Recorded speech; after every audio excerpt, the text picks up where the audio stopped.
제가 처음 군대에서 군복무했던 때 처음 맡은 보직은 탄약고를 지키는 경계 근무였습니다. 저희 부대 앞에는 포도밭이 이렇게 있었는데요. 여름철 포도가 주렁주렁 달릴 때가 되면 어찌나 먹음직하고 보암직한지 몰라요. 하루는 근무를 서고 있는데 선임께서 그 포도를 가서 서리하자고 저에게 제안한 겁니다. 그때 잠시 주춤하고 어찌할 바를 모르고 있던 찰나 선임은 이미 밭으로 뛰어가서 포도 몇 송이를 따고 있었어요. 그리고 따온 포도를 맛있게 먹었죠. 문제는 그 다음 날이었습니다. 부대가 발칵 뒤집혔습니다. 포도밭 주인이 부대장에게 항의하러 온 것이에요. 분명히 포도를 누군가 서리해 갔다는 거예요. 부대장은 그럴 리 없다고, 우리 부대원은 절대 그런 일을 하지 않는다고 이렇게 말했지만 문제는 포도밭에 선명하게 찍힌 발자국이었습니다. 전투화 자국이 선명하게 찍힌 건데요. 그 전투화 자국에 자국만 있는 것이 아니라 치수까지 나와 있었어요. 270mm.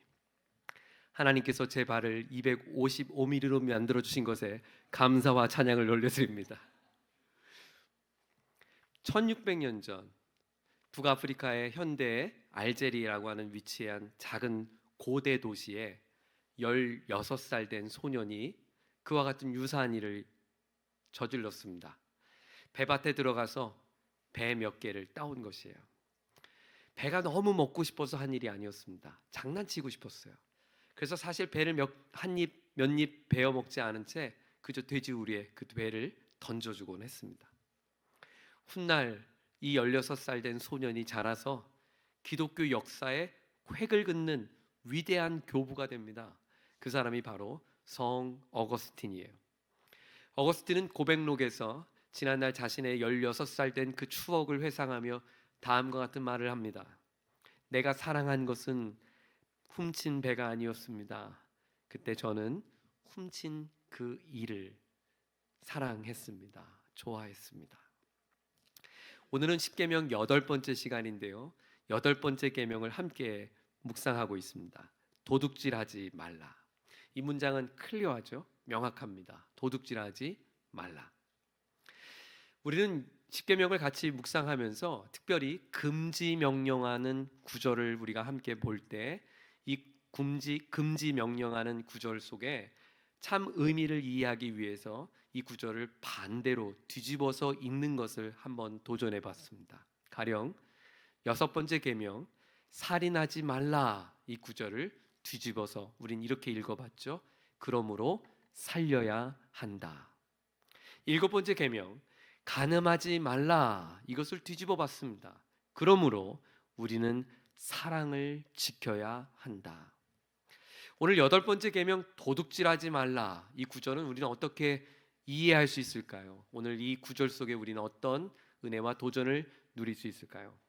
저는 지난 한 주간 동안 이 말씀을 함께 묵상하는 가운데 여러분과 함께 오늘은 이 도둑질하지 말라라고 하는 이 구절을 조금 더 그 내면에 있는 이야기를 깊이 한번 성경을 찾아보면서 한번 묵상해 보고자 합니다. 먼저 여러분에게 질문해 보고 싶어요. 무엇이 도둑질일까요? 또한 이 도둑질의 범위는 어디까지가 도둑질일까요? 제가 이런 질문들을 갖고 있는 때 20세기 독일의 구약학자인 알브레이트 알트라고 하는 학자가 있는데요. 그 알트가 이 계명을 해석한 것을 읽는데 너무 흥미로웠습니다. 그는 이 본문을 이렇게 읽자라고 제안을 했어요. 본문을 도둑질하지 말라 이렇게 읽을 것이 아니라 원래 이 구절은 사람을 도둑질하지 말라라고 읽자는 거예요. 그러면서 그가 이렇게 주장했던 근거 3가지를 들었는데요. 한번 들어보세요. 가장 먼저 첫 번째 근거는 8번째 계명, 9번째 계명 그리고 이어지는 10번째 계명이에요. 8번째 계명과 10번째 계명은 마치 그 내용이 너무 유사해서 그 내용이 충돌하는 것처럼 보여집니다. 자, 한번 찾아볼까요? 17절입니다. 20장 17절 말씀 10번째 계명을 같이 한번 읽어보죠. 시작. 내 이웃의 집을 탐내지 말라. 내 이웃의 아내나 그의 남종이나 그의 여종이나 그의 소나 그의 나귀나 무릇 내 이웃의 소유를 탐내지 말라. 왜 탐했겠어요? 갖고 싶으니까요. 그래서 여덟 번째 계명 도둑질하지 말라, 이웃의 것을 도둑질하지 말라는 계명과 열 번째 이웃의 것을 마음으로 탐하지 말라는 계명이 유사하면서도 비슷하기도 하고 겹치는 부분이 있죠. 그래서 많은 사람들은 여덟 번째 계명은 도둑질 행위고 열 번째 계명은 마음에 품는 것이야라고 이렇게 본문을 읽었는데 알트는 그렇게 말하지 않습니다. 이 내용이 겹침으로 여덟 번째 계명을 소유나 물건이 아닌 사람을 도둑질하지 말라로 읽으면 이 구절은 이해가 된다는 거예요. 자, 더 나가서 문맥적인 흐름 때문이라고 두 번째 이유를 듭니다. 여섯 번째 계명 13절에 살인하지 말라. 살인은 무엇을 살인합니까? 사람을 살인하지 말라죠. 그리고 일곱 번째 계명 간음하지 말라. 간음도 사람을 간음하지 말라죠. 그러므로 알트는 말합니다. 여덟 번째 계명도 사실은 사람을 도둑질하지 말라가 더 문맥상 자연스럽다고 하는 논리예요. 이것도 충분히 공감이 돼요. 마지막 세 번째 근거는 분명히 더 확실한 뒷받침이 되어 주는데요. 바로 신약 성경이 그의 주장을 뒷받침해 주고 있습니다. 자, 그 장면을 한번 찾아볼까요? 디모데전서 1장입니다. 신약 성경 디모데전서 1장 9절 이하의 말씀을 같이 한번 찾아서 읽어보겠습니다. 디모데전서 1장 9절입니다. 시작. 알 것은 이것이니 율법은 옳은 사람을 위하여 세운 것이 아니요 오직 불법한 자와 복종하지 아니하는 자와 경건하지 아니하는 자와 죄인과 거룩하지 않은 자와 망령된 자와 아버지를 죽이는 자와 어머니를 죽이는 자와 살인하는 자며. 자, 거기까지요. 알 것은 이것으니 율법은, 지금 이 설명은 율법의 기능을 설명하면서 율법을 읽을 때 죄인들은 자신의 죄를 비춰주고야 말게 될 거야. 율법을 보면 내가 얼마나 죄인인지 알게 될 거야. 망령된 자, 죄인들, 거룩하지 않은 자, 그들은 다 깨달을 거야. 그러면서 십계명을 어긴 사람들을 이제 언급하기 시작합니다. 자, 9절 맨 마지막 절에 보면 아버지를 죽인 자, 어머니를 죽인 자, 이것은 바로 부모를 공경하지 않는 5계명을 설명하고 있어요. 자, 그리고요, 이어지는 살인하는 자며, 살인하는 자는 7계명, 6계명 살인하지 말라. 그리고 10절이요, 음행하는 자와 남색하는 자, 이것은 7계명이죠. 간음하지 말라.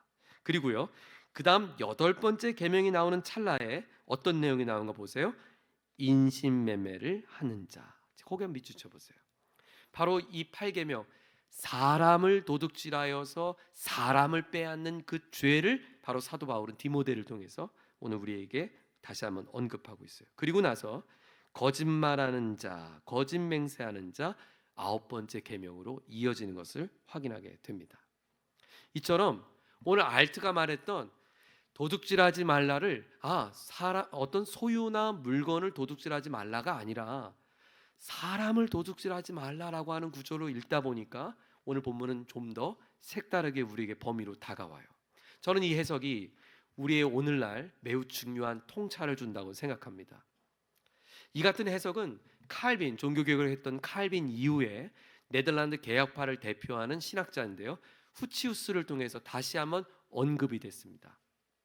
1600년대 초에 당시 사회에 있었던 사회상을 보며 후치우스는 이 도둑질하지 말라고 하는 구절을 설교하면서 설명하면서 당시에 있었던 네 가지 사건을 빗대어 비난합니다.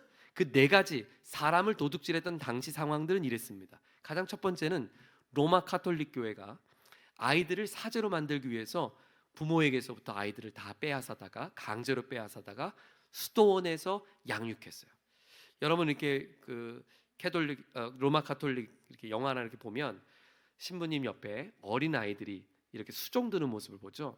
그런 어린 아이들을 수종드는 아이들을 많이 세우기 위해서 강제로 신앙의 아이들을 강제로 수도원으로 데리고 왔던 거예요. 두 번째는 당시 사회예요. 당시 네덜란드의 동인도와 서인도에서 무엇을 했냐면 식민지 개척 일을 했죠. 그래서 노예들을 사고 파는 일들을 앞장섰습니다. 후치우스는 그것을 지적하면서 교회가 도둑질하지 말라, 사람을 도둑질하지 말라는 계명을 어겼노라고 외쳤습니다. 또한 당시 사회가 어려워서 경제적인 어려움을 겪고 있어서 경제적으로 어려운 그때 어린 아이들을 빼앗아다가 이게 부모들이 아이들을 구걸시키는 일들을 시켰어요. 이것을 가리켜 또한 지적을 했습니다. 네 번째는 부모의 승낙 없이 남자가 처녀를 데려다가 자기의 아내로 강제로 삼는 그런 불법적인 결혼 행위가 교회 안에서도 이루어지고 있었어요. 그러면서 후치우스는 말합니다. 이 도둑질하지 말라는 계명을 단순히 남의 물건을 가져오는 것을 넘어서 이렇게 사람을 도둑질하는 것이 바로 이 말씀을 어긴 것이다라고 설명을 했어요. 그러면 알트라고 하는 구약학자와 후치우스가 말했던 이 이야기를 되짚어 보면 오늘 이 구절의 이야기는 오늘날 우리에게도 전혀 상관없는 이야기가 아니란 것을 알게 돼요. 여러분, 시대가 많이 달라졌지만 사람을 도둑질하는 일이 오늘날 우리에게 자행되고 있다는 것을 알고 계십니까? 국제노동기구 ILO는 오늘날 전 세계 약 5천만 명이 현대판 노예 상태에 놓였다고 보고했어요. 그 가운데 2,760만 명이 강제 노역에 지금 시달리고 있고요. 인신매매, 강제노동, 아동학대, 정치적 인질, 납치, 수많은 경제적 인권의 착취, 이 일들이 지금 우리에게 펼쳐지고 있는 일이에요. 사람의 자유와 존엄을 뺏는 심각한 도둑질이 지금 우리는 눈앞에서 펼쳐지고 있어요. 오늘 하나님은 그런 우리에게 도둑질을 경고하고 있습니다. 그러면서 우리의 실생활에 하나님은 어떻게 엄격한지 성경은 들려주는데요. 또 성경을 찾아보겠습니다. 신명기 책을 한번 보죠. 신명기, 출애굽기에서 2번 넘기면 나오는 책이에요. 신명기 25장입니다. 오늘은 성경을 좀 많이 찾을 텐데요. 여러분이 조금 부지런히 한번 따라와 주시기를 바랍니다. 신명기 25장 13절고 13절부터 한번 읽어보겠습니다. 자, 다 같이 한번 읽어보죠. 시작. 너는 내 주머니에 두 종류의 저울추 곧 큰 것과 작은 것을 넣지 말 것이며 내 집에 두 종류의 돼 곧 큰 것과 작은 것을 두지 말 것이요 오직 온전하고 공정한 저울추를 두며 온전하고 공정한 되를 둘 것이라. 그리하면 내 하나님 여호와께서 내게 주시는 땅에서 내 날이 길리라. 자, 16절이요. 이런 일들을 행하는 모든 자, 악을 행하는 모든 자는 내 하나님 여호와께 어떻게 해요? 가증하니라. 하나님께서 싫어하신다고 말합니다. 당시에 상인들에겐 저울추가 두 개가 있었던 거예요. 무거운 것과 가벼운 것. 되도 두 개가 있었던 거예요. 큰 것과 작은 것. 그리고 이것을 가지고 장난을 쳤던 거죠. 내가 이것을 이윤을 남기면서 많은 이득을 얻고자 한 것입니다. 그러나 하나님은 오늘 그 행위 자체가 악한 일이며 가증한 것이다라고 말합니다. 왜냐하면 도둑질은 단순히 물건을 훔치는 걸 넘어서 그 사람의 마음을 빼앗는 속임이기 때문이에요. 그 사람의 마음을 빼앗고 생각을 빼앗는 것, 그 속임 자체가 바로 도둑질임을 성경은 말하고 있습니다. 에스겔서 45장 9절에 보면 주 여호와께서 이같이 말씀하셨느니라. 이스라엘의 통치자들아 너에게 만족하니라. 너희는 포악과 겁탈을 제거하고, 자, 포악과 겁탈 빼앗는 거죠. 그걸 제거하여 버리고 정의와 공의를 행하여 내 백성에게 속여 빼앗는 것을 그칠지니라. 하나님은 포악과 겁탈하는 것을 내 백성을 속여서 빼앗는 것이라고 그래요. 여러분, 과거에도 아마 그랬던 것 같아요. 부당한 세금 징수를 했습니다. 강한 자에게는 세금을 덜 내게 하고 약한 자에게는 더 많은 세금을 징수해서 그들의 백성을 속여서 빼앗은 일을 했다는 거예요. 여러분, 백성을 속이고 빼앗는 일, 이 일이 어찌 고대 사회에만 있었겠어요? 여러분, 지금도 이 일은 비일비재하게 일어나고 있어요. 우리가 살고 있는 지금 자본주의 시장에는 어쩌면 속이고 속임당하는 시장 논리 속에 살고 있는지 모르겠어요. 타인의 아이디어를 가로채는 일, 정당한 대가를 지불하지 않고 노동을 시키는 일, 신뢰를 볼모로 부당한 이득을 취하는 일, 이런 일들이 아무렇지 않게 우리 일상에는 벌어지고 있어요. 여러분, 한번 과장 광고를 한번 생각해 보십시오. 광고를 기업이 막대한 재정을 투여해서 광고를 만듭니다. 왜요? 광고를 통해 고객의 마음을 뺏기 위한 거죠. 그들의 호주머니에 있는 주머니에 있는 돈을 빼앗기 위함입니다. 그래서 그들의 잠재해 있었던 욕망을 부추기게 하고 그들이 가져보지 않았던 생각했던 욕구를 충족시키게 해서 그들로 하여금 자신의 일종의 하나의 지갑을 열게 하는 도둑질을 위해서 그들은 광고 마케팅을 하는 거예요. 제가 좀 과장된 표현이긴 하지만 어쩌면 우리의 경제 구조는 바로 이와 같은 미미한 도둑질 위에 우리는 서 있는지도 모르겠어요. 타인의 삶을 향해서 그 삶을 빼앗는 것.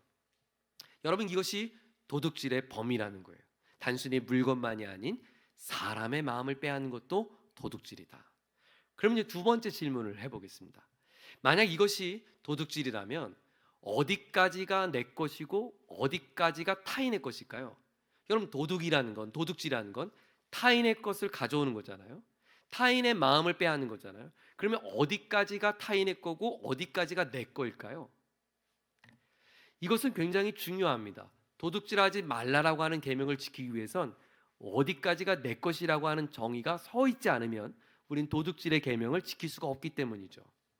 사람들은 여기에 소유권에 대한 두 가지 해석을 해왔습니다. 가장 기본적인 해석은 점유입니다. 점유. 즉 내가 오랫동안 사용해오면 내 거라는 거죠. 조상 대대로 써왔으면 그것은 우리 거라는 논리입니다. 그래서 영토가 생기고 국가 범위가 생기는 거죠. 그런데 여러분, 점유했다고 해서 정말 내 것이 될 수 있을까요? 여러분 한번 진지하게 한번 생각해 보세요. 내가 만일 오랫동안 누린 것이라고 해서 내 것이라고 주장한다면 그것이 정당할 수 있을까요? 극단적이진 하지만 여러분에게 좀 이해를 돕고자 한 예를 드리겠습니다. 미국을 생각해 보십시오. 지금 미국 땅. 그 미국 땅에 본래 오랫동안 점유해왔던 사람들은 누구였습니까? 인디언들이었어요. 원주민들이었어요. 자유를 찾아서 신앙의 자유를 찾아서 백인들이 배를 타고 넘어와서 원주민을 쫓아냈습니다. 그리고 그들이 그 땅을 점유했습니다. 그리고 이제는 그 땅의 주인이 자기라고 주장합니다. 여러분은 그 주장이 옳은 주장이라고 생각되십니까? 또 하나의 질문을 들어볼게요. 무엇이 내 소유가 될 것인가? 라고 하는 질문을 해서 또 사람들은 노동의 대가를 소유로 여깁니다. 충분하죠. 내가 이른 아침 일어나서 밭에 씨를 뿌리고 또 1년 내내 수확한 농작물을 거둬들인 건 내 소유입니다. 그것은 다른 사람이 돕지 않고 내가 거둬들인 것 내 것 맞습니다. 그런데 우리는 노동의 대가로 나의 소유를 얻지만 사실은 그 노동이라고 하는 이름으로 대가를 얻는 소유 중에는 우리에게는 내가 노동을 하지 않아도 소유가 되는 게 있어요. 예를 들면 유산 상속은 내가 노동을 하지 않았는데 부모의 노동의 대가로 내가 받는 소유가 되고요. 소위 말하는 불로소득 같은 경우는 내가 노동을 하지 않았는데 내 소득이 잡히게 됩니다. 여러분, 그렇다면 그런 불로소득에는 내 노동의 대가가 아니지 않습니까? 그래서 이것을 극단적으로 생각하는 마르크스 같은 사람은 이렇게 사유재산을 정당하지 않다라고 주장을 합니다. 그래서 인간이 가져야 될 음식이나 의복을 제외하고는 주택이나 토지나 모든 생산의 수단 과정들은 다 공동으로 관리해야 한다고 주장을 해요. 그런 주장으로 세워진 국가를 우리는 사회주의 국가라고 말을 합니다. 그러나 그건 역시 노동의 대가를 존중하지 않는 심각한 오류이고 건강하지 않는 경제관이죠. 그렇다면 우리는 무엇이 나의 것인가? 성경은 어떻게 말했을까요? 성경은 소유에 대한 말을 우리에게 분명한 한 문장으로 들려줍니다. 자, 대표적인 구절인데요. 신앙의 고백을 가진 다윗이 자신의 노래를 불렀던 그 시 속에 우리는 그의 고백을 듣게 됩니다. 시편 24편을 찾아보겠습니다. 시편 24편 1절의 말씀입니다.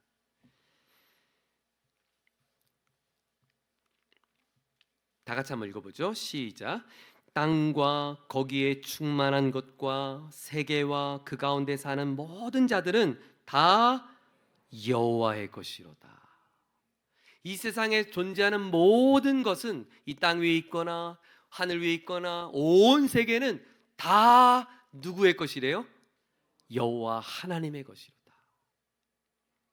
그래서 성경은 이 소유권에 대하여 분명하게 선을 긋습니다. 자, 이 레위기를 한번 다시 앞에 구약을 넘겨볼게요. 창세기, 출애굽기, 레위기 25장입니다.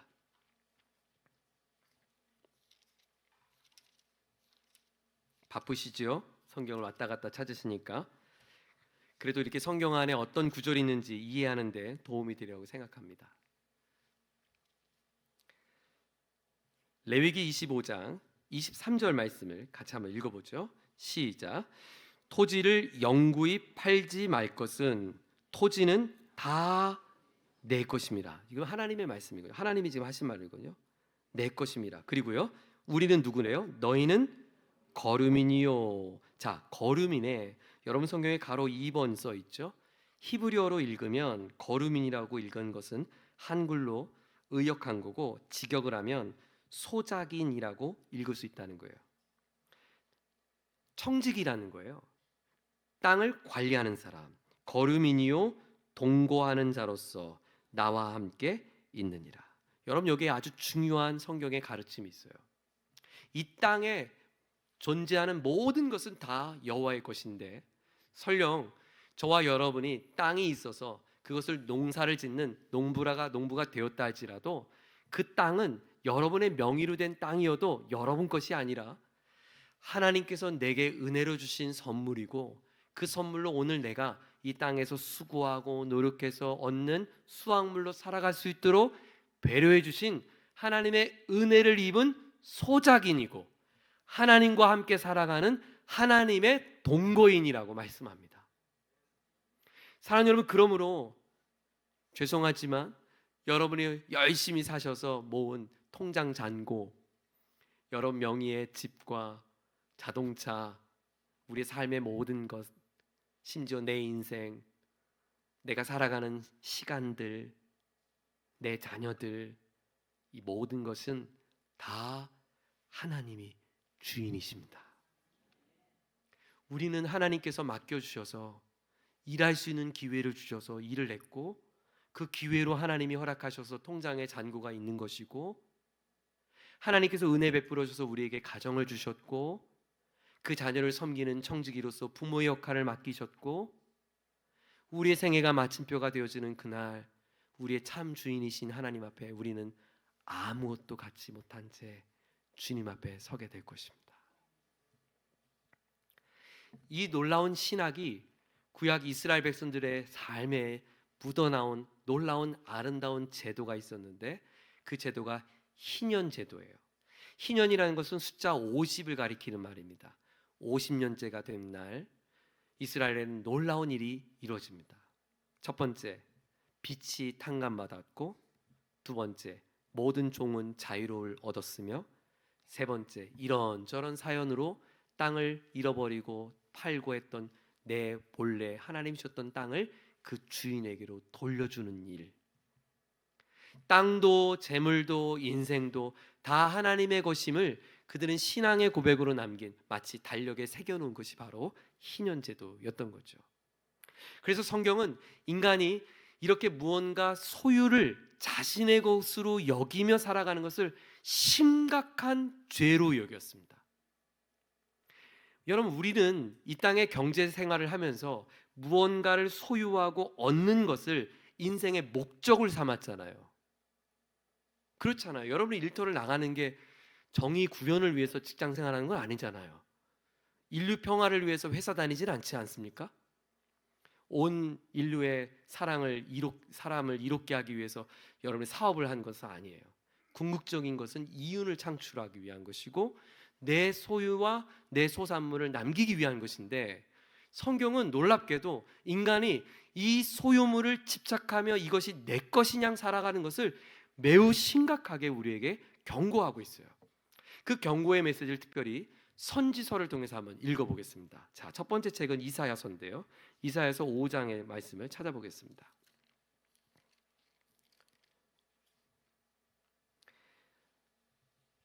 오경을 갔다가 시를 갔다가 선지서를 가니까 정신이 하나도 없죠. 자, 이사야서 5장 8절 정신을 바짝 차리셔야 합니다. 5장 8절을 같이 한번 읽어봅니다. 시작. 가옥에 가옥을 이으며 전토에 전토를 더하여 빈틈이 없도록 하고 이 땅 가운데서 홀로 거주하는 자들은 화 있을진저. 화 있을진저. 화를 내셨어요. 누구에게 화를 냈냐면, 야, 내가 너에게 은혜를 베푸는 집 한 채가 족하지 않고 또 다른 집이 필요하다고 여기고, 너에게 허락한 전토, 땅이 만족스럽지 않아 더 많은 땅을 얻으려고 살아가는 내 모습이 마치 이 세상에 너 혼자 살려고 하는 사람 같구나. 너 혼자 살려고 살아가는 너, 하나님 앞에 화가 있을진저. 이렇게 경고한 거예요. 오늘날로 하면 무분별한 무법으로 부정함을 동원하여 부동산 투기를 하고자 하는 인간의 욕망을 향해 하나님은 분노를 참지 않고 선포하고 계신 것입니다. 책 한 권을 넘겨보겠습니다. 예레미야서, 이사야서 다음에 나오는데요. 예레미야서 22장. 이사야와 예레미야는 비슷한 시대이긴 하지만 격차가 좀 있습니다. 그런데 예레미야에도 보면 동일한 하나님의 분노를 느끼는 장면이 소개돼요. 22장 13절입니다. 예레미야서 22장 13절 함께 봉독합니다. 불의로 그 집을 세우며 부정하게 그 다락방을 지으며 자기 이웃을 고용하고 그의 품삯을 주지 않는 자에게는 화 있을진저. 동일한 하나님의 분노를 표현했어요. 그런데 그 내용은 앞서 예레미야에 소개된 것처럼 불의로 집을 세우려고 하는 것뿐만 아니라 부당하게 이웃을 고용하고 그 품삯을 주지 않는, 이건 역시 부당한 노동 착취 역시 화가 있을 것이다 라고 말합니다. 즉 이사야서와 예레미야는 모두가 물질과 재산과 소유물에 집착하여 그것이 자신의 주인인 것처럼, 마치 땅에 혼자 사는 사람처럼 주인 행세하려고 하는 사람과, 뿐만 아니라 소유물은 아니지만 사람을 착취하고 사람의 마음을 빼앗고 사람의 삶을 짓밟는 그 도적처럼 이 땅에 혼자 살려고 하는 그 사람들은 하나님 앞에 화가 있을 것이다 라고 경고한 것이에요. 사랑하는 여러분, 우리는 도둑질하지 말라고 하는 이 계명을 읽기 전에 우리가 먼저 스스로에게 질문해야 할 게 있습니다. 여러분은 남의 것과 나의 것을 구분하기 전에 이 모든 것이 하나님의 것이라는 것이 인정되십니까? 모든 것이 하나님의 것임을 인정하셔야 합니다. 내가 하나님의 것이기에 하나님의 것을 내가 탐하지 않는 것이고, 하나님께서 그 사람에게 부여하신 것이고 내게 부여하신 것이므로 이웃의 것을 내가 빼앗으려고 하는 생각을 멈추게 되는 것은 바로 이 모든 것의 주인이 하나님께 있다라는 신앙의 고백이 있을 때야 가능한 일입니다.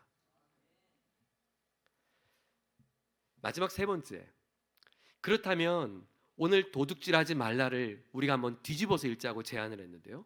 이 도둑질하지 말라는 우리는 어떻게 적용하고 오늘날 우리는 이 구절을 이해하면 좋을까요? 흥미롭게도 사도 바울이 이 도둑질하지 말라고 하는 계명을 뒤집어서 우리에게 설명을 해줬어요. 우리의 고민거리를 덜어줬어요. 자, 그 장면을 찾아보겠습니다. 에베소서 4장입니다. 에베소서는 신약의 한 중간쯤에 있습니다. 에베소서 4장 28절 말씀입니다. 함께 봉독합니다. 도둑질하는 자는 다시 도둑질하지 말고, 자, 돌이켜 가난한 자에게 구제할 수 있도록 자기 손으로 수고하여 선한 일을 하라. 도둑질의 반대는 무엇일까요? 도둑질하지 말라의 반대는, 도둑질의 반대는 도둑질하지 말라가 아니라 도둑질하지 말라를 뒤집어 읽으면 성경은 선한 일을 하십시오. 거기에 밑줄 쳐보세요. 선한 일을 하라. 열심히 일을 하라는 거예요. 그런데 어떤 일을? 선한 일을 열심히 하라는 거죠. 자, 거기 선한 일의 목적이 있습니다. 무엇을 위해 선한 일을 합니까? 가난한 자를 섬기기 위하여. 그러므로 저는 오늘 이 8계명을 여러분과 함께 이렇게 읽어보고자 합니다. 도둑질하지 말라.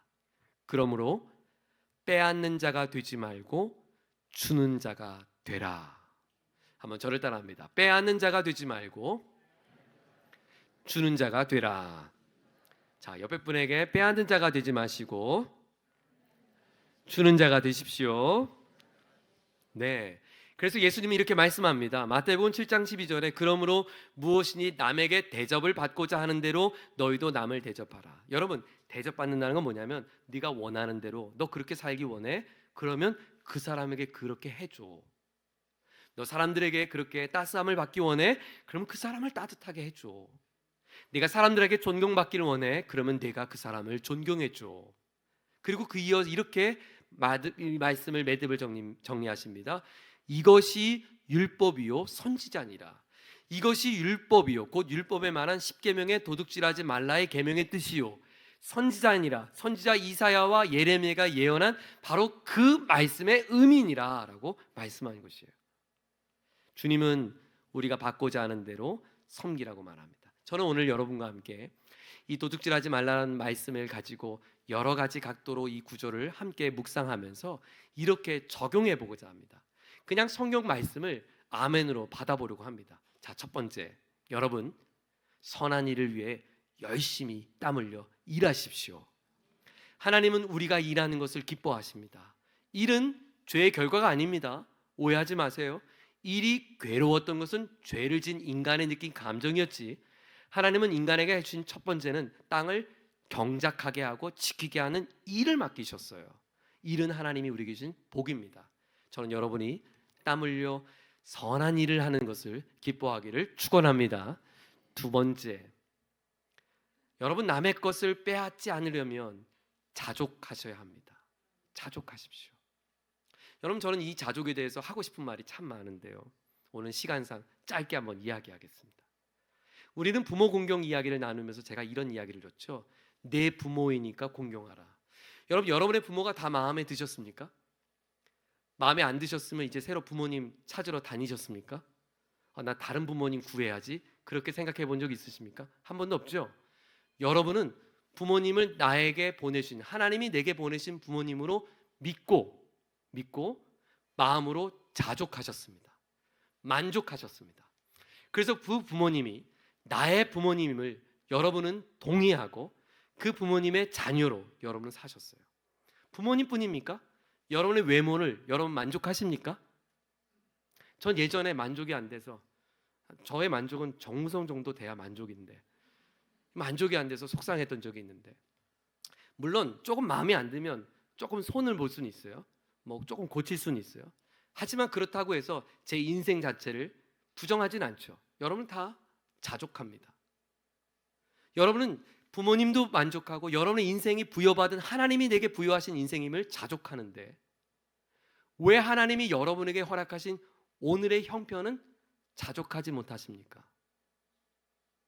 왜 여러분의 지금 통장 잔고는 자족이 안 됩니까? 왜 여러분의 자녀들의 지금의 오늘의 모습을 불만족하다고 여기며 자녀들을 다그칩니까?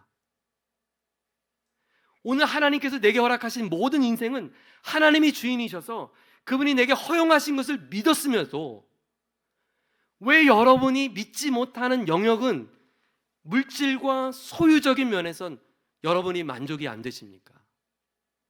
제가 이유를 알려드릴게요. 여러분에게 그 소유를 준 하나님을 못 믿는 겁니다. 믿고 싶지 않는 겁니다. 내 욕망이 채워지지 않는 지금의 상황에 이 상황을 허락하신 하나님이 믿어지지 않고 믿고 싶지 않으니까 나는 여기에 만족이 되지 않는 거예요. 그런데 문제는 이 자족이라는 건 우리 자연스러워 신앙이 생기면 생기는 감정이 아니에요. 그래서 사도 바울도 빌립보서에서 나는 가난할 때나 내가 어떤 형편이든지 자족한다고 했을 때 이런 단어 하나를 덧붙였어요. 나는 자족하기를 배웠노라. 저는 여러분이 하나님 앞에 오늘의 삶을 감사할 수 있는 훈련이 되길 축원합니다. 이번 한 주간 자녀를 보며 감사합니다. 일터를 보며 감사합니다. 통장 잔고 보며 감사합니다. 오늘도 일할 수 있는 기회 주신 거 감사합니다. 세 번째, 오늘 말씀 그대로 나누어 보는 일을 시작하기를 원합니다. 여러분, 도둑질이 타인의 물건과 소유를 빼앗는 것만이 아니라 사람을 빼앗는 것도 도둑질이라면 나누는 것 역시 여러분의 물질만이 아니에요. 여러분의 따뜻한 눈빛, 사랑스러운 말, 작은 헌신, 그것은 내가 할 수 있는 나눔이에요. 그 나눔은 기도도 될 수 있고 축복할 수 있는 일도 되는 거예요. 어제부터 미취학부 성경학교가 진행되면서 인근에 있는 가족들을 초대했습니다. 한 60여 가정들이 오셔서 함께 아이들과 함께 은혜 시간을 나누는데, 어제 비가 왔잖아요. 비가 왔는데 물놀이를 준비했거든요. 그리고 주차를 처음 오신 분들은 주차가 낯설었는데 많은 교우들이 비를 다 맞으면서 차량으로 안내하고 식사로 섬기고 헌신하는 우리 많은 교우들을 봤어요. 여러분, 내가 무언가를 나누는 것을 물질로 헌금으로만 여기지 마시고 여러분이 지금 할 수 있는 일에 여러분이 섬기시기를 바랍니다. 저는 이번에 임직자들 교육을 하면서 이렇게 권면 들었어요. 반드시 봉사하십시오. 봉사하십시오. 그것이 마땅한 신앙입니다. 하나님의 놀라운 이야기가 우리 가운데 성취된 현장이 있습니다. 바로 골고다 언덕 십자가입니다. 예수님은 십자가에서 우리 모든 죄를 대신하기 위하여 짊어지며 십자가에 오르셨습니다. 그런데 여러분 기억하십니까? 예수님의 십자가 양 옆에는 누가 있었습니까? 두 강도가 있었어요. 그 강도는 어떤 일을 저질렀기에 사형 선고할 수밖에 없었을까요? 적어도 두 강도는 그 당시에 가장 악랄하게 타인의 것을 갈취하며 빼앗는 죄인이었습니다. 당시에 가장 악랄하게 타인의 것을 빼앗는 도적지였고, 죄를 지은 죄인들이 바로 예수님 옆에 함께 십자가를 처형을 당하고 있었습니다. 그때 그 당시에 가장 악랄했던 두 강도 사이에 예수님은 자신의 모든 것을 갈취당한 채, 빼앗긴 채 십자가에 달리셨습니다. 당신의 가졌던 모든 핏방울 하나도 남겨지지 않도록, 물방울 하나도 남겨지지 않도록 그의 육신에 성한 곳 하나 없이 그는 모든 것을 다 빼앗겼습니다. 갈취당했습니다. 누구에게? 이 시대 도적들에게 갈취당했습니다. 그 도적이 누구입니까? 당신입니다. 하나님이 주인인지 모르고 내가 주인이며 오늘 살아가는 당신, 예수를 믿고 교회를 다니며 신앙인으로 살지만 실제 내 통장, 내 인생, 내 자녀 다 움켜쥔 채 내가 주인 노릇하며 내가 인생을 쟁취하려고 하는 도적질하는 당신, 우리에게 갈취당하셨습니다. 심지어 예수님의 마지막 남겨진 옷까지마저도 군사에게 뺏기셨습니다. 조롱당하셨습니다. 그런데 더 놀라운 사실이 뭔지 아십니까? 그 도적질을 당하는 그 한복판에 가장 악랄한 방법으로 인간의 탐욕스러움으로 빼앗아 사형을 받을 수밖에 없는 강도에게 예수님이 이렇게 말씀하십니다. 내가 나와 함께 낙원에 있으리라. 모든 것을 빼앗은 강도에게 예수님은 끝까지 주셨습니다. 나누어 주셨습니다. 천국의 은혜를 주셨습니다. 예수님이 가지신 전부를 나누어 주셨습니다. 사랑하는 교회 여러분, 저는 십계명을 여러분과 함께 묵상하고 준비하면서 제 안에 든 확신은 이것이었습니다. 진짜 신앙인이 되려면 너무 괴롭겠다. 가짜 신앙인으로 살려면 충분하지만 진짜 신앙인으로 살면 우리 인생이 너무 고달프겠다. 그런데 여러분, 저는 우리 교회가 진짜 신앙인들이 모인 교회로 세워가고자 합니다. 예배당은 은혜를 받으러 오는 곳이 아닙니다. 왜냐하면 우리 모두는 이미 충분한 은혜를 다 받았기 때문입니다. 우리가 받은 은혜는 예수님을 받았습니다. 속죄함을 받았습니다. 거기에 무슨 더 은혜가 필요합니까? 예배당에 오는 사람은 은혜를 받으러 오는 사람이 아니라 받은 은혜를 나누러 오는 사람들입니다. 주님이 마지막 십자가에서 우리를 위해 끝까지 나눠주신 것처럼 너희가 나를 따라오려거든 너의 모든 수고와 무거운 짐은 다 내게 내려놓고 내가 너에게 짊어주는 나의 십자가를 지고 나와 함께 그 길을 걷자라고 주님은 말씀하셨어요.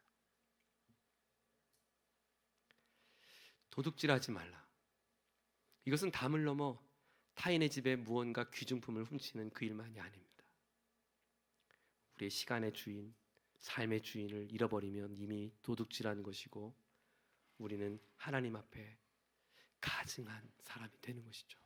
그러므로 저와 여러분이 주어진 일상에서 하나님이 은혜로 허락하신 삶의 도전에서 최선을 다해 땀 흘려 일하고 그리고 하나님을 기쁘시게 하는 마음으로 나의 것을 나누기를 기뻐하는 우리 모두가 되기를 주님의 이름으로 축원합니다. 모두 함께 자리에 일어나시겠습니다. 주신 말씀 생각하시면서 함께 고백하며 이 찬양 주 앞에 올려드리기를 원합니다. 내가 주인 삼은 모든 것을 다 내려놓고 내 주님 앞에 나아갑니다. 내가 사랑했던 모든 것을 내려놓고 주님만을 사랑합니다. 우리 찬양의 고백 주 앞에 올려드리겠습니다.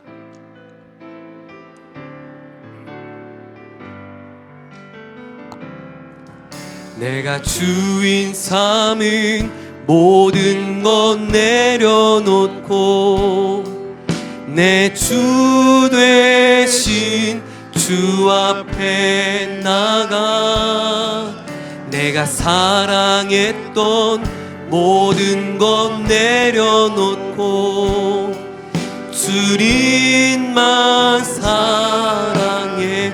내가 주인 삼은 모든 것 내가 주인 삼은 모든 것 내려놓고 내 주 되신 주 앞에 나가 내가 사랑했던 모든 것 내려놓고 주님만 사랑해.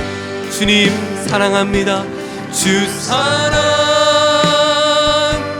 거친 풍랑에도 깊은 바다처럼 나를 잠잠케 해. 주 사랑 내 영혼의 반석 그 사랑 위에 하나님 제가 나의 인생의 주인 되신 주 사랑만 붙들겠습니다. 주 사랑 거친 풍랑에도 깊은 바다처럼 나를 잠잠케 해. 주 사랑 내 영혼의 반석 그 사랑 위에서 우리 같이 한번 기도할 때 하나님 주께서 허락하신 이 한 주간 동안 나의 주인 되신 주님 앞에 겸손함으로 주님 사랑하며 주님 신뢰하며 살아가겠습니다. 자족하는 삶, 나누는 삶, 하나님 그리스도를 닮는 삶을 살게 하여 주시옵소서. 다 같이 함께 한 음성으로 기도하겠습니다. 하나님 아버지, 우리에게 아름다운 그리스도인의 삶을 말씀해 주니 감사합니다. 오늘 내 마음에 부딪히는 이 말씀 앞에 순종하겠습니다. 나의 인생의 참 주인 앞에 나의 것을 내려놓으며 나의 주 되신 주님의 뜻 가운데 걸어가겠습니다. 붙들고 사랑했던 탐욕스러웠던 내 욕망과 욕심을 내려놓겠습니다. 나의 사랑스러움을 하나님 내려놓겠습니다. 주님 앞에 순종하며 주의 뜻 앞에 자족하며 감사하며 살겠습니다. 기뻐하며 살겠습니다. 허락하신 삶에 주님 찬양하며 살겠습니다. 욕망에 붙들려 살지 않겠습니다. 나누겠습니다. 섬기겠습니다. 베풀겠습니다. 오 주님, 나의 손에 그 빈자리 가운데 주님 동행하여 주시옵소서. 우리의 참 주인이신 하나님, 새로운 한 주간을 시작하는 우리에게 나의 주인 되신 하나님 앞에 삶을 구별하여 예배하게 하시니 감사합니다. 이 한 주간 주께서 보내주신 일터 감사함으로 걸어가겠습니다. 우리에게 허락하신 가정을 향해 믿음으로 바라보겠습니다. 지금 내게 주어진 여건과 상황을 하나님 앞에 감사로 재해석하겠습니다. 그리고 주님처럼 나의 것을 남의 것과 구분하지 않고 나의 것을 필요한 자에게 흘러보낼 수 있는 하나님의 공의로움과 정의를 실현하기를 원합니다. 너그러운 마음, 넉넉한 삶을 통해 빼앗는 자가 아니라 주는 자, 나누는 자, 그런 공동체 되게 해 주옵소서. 하나님, 우리 교우들 중에는 극심한 어려움 가운데 또 기근을 만나고 인생의 가뭄을 만나 어려운 처지에 나누고 싶어도 나눌 수 없는 궁핍함에 있는 자들이 있는 줄 압니다. 하나님, 불쌍히 여겨 주시옵소서. 이스라엘 백성들에게 희년을 준비하여 주신 것처럼 저들에도 인생의 어두운 날을 해방할 수 있는 자유의 빛을 비춰주시고 하나님 도움의 손길과 하나님의 은혜의 빛을 비춰주셔서 그 어려운 시기를 잘 극복하게 도와주시고 훗날 하나님의 은혜 가운데 베푸신 그 사랑을 누군가에게 흘러보낼 수 있는 너그러운 아름다운 복된 인생으로 삼아 주시옵소서. 우리 자녀들을 축복합니다. 빼앗는 자, 쟁취하는 자, 오르는 자, 갈취하는 자가 아니라 너그럽게 세상을 이롭게 해주는 일들을 꿈꾸며 나누는 자, 복 주는 자, 복을 빌어주는 자, 하나님이 이 땅에 하나님의 축복의 통로로 사랑하는 우리 귀한 자녀들, 우리 귀한 청년들, 그 젊은이들 다 될 수 있도록 축복해 주시옵소서. 주 예수 그리스도의 크신 은혜와 하나님 아버지의 무한하신 사랑과 성령님의 교통하심이 빼앗는 자가 아닌 나누는 자로 살겠습니다. 다짐하는 우리 모두에게 이제로부터 영원까지 함께하여 주시기를 존귀하신 예수님의 이름으로 간절히 축원하옵나이다. 아멘.